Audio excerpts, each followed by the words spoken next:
Okay, so it's Look Around Turku and we have been here at DBTL watching great show of Intelligence. We are now at the tour bus and I have here Elastinen and Iso H. Minkälainen teidän keikkakesä on ollut tähän mennessä? Kiireinen, kiitoksia. Tosi paljon ollut. Kaikki viikonloput ollaan kierretty ja päästy esiintyä hienoille yleisöille. Minkälaiset on yleisön suosikkibiisit? Mistä on tullut kaikkein eniten kysyntää? Täytyy varmaan sanoa, että Mikä Boogie on semmonen niin kuin yksi ylitse muiden. Joo, se on ollut se on meidän varmaan isoin hitti kautta aikoja, että siitä yleisö tykkää paljon. Tuntuuko koskaan siltä, että kaikki lyriikat olisi jo kirjoitettu tähän mennessä? Mitä uutta ei tule ulos? Ei, kyllä siis uusia asioita, niitä on tuolla, ne täytyy vaan keksiä. Joo, ja aika paljon siinä joutuu nähdä vaivaa ja olla kekseliäs, että se on niinku tavallaan se, mikä pitää mielenkiintoisena koko touhua. Et haluaa itsekin kehittyä ja sanoa asioita eri lailla.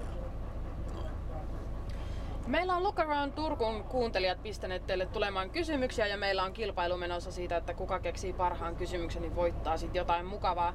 Oskar Buuki olisi kysynyt, että mikä on parasta tai viihdyttävintä rap-bisneksessä?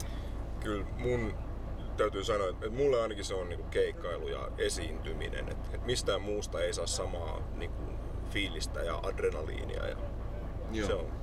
Keikkailu ja sitten ihan studiotyöskentely, se kun saa biisejä valmiiksi, niin se on myös tosi iso juttu. Silloin saa aina hyvä fiiliksi.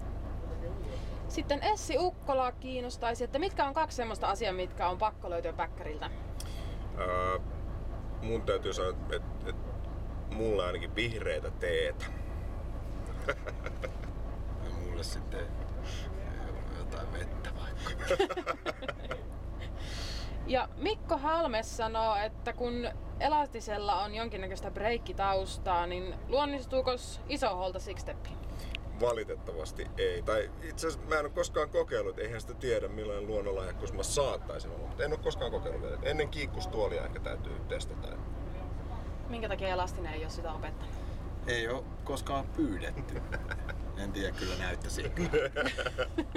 Nätistä pyydetty. Mitä olette mieltä, kenellä oli paras kysymys? Oskarilla, Essillä vai Mikolla? Kenen lähtee palkintoon? Olisiko se tää Six-Steppi? Se nyt oli. Se Six-Steppi-kysymys. Joo. Kekseliä. Sitä ei ole koskaan. Ei ole aikaisemmin kysytty, että se oli sitten se.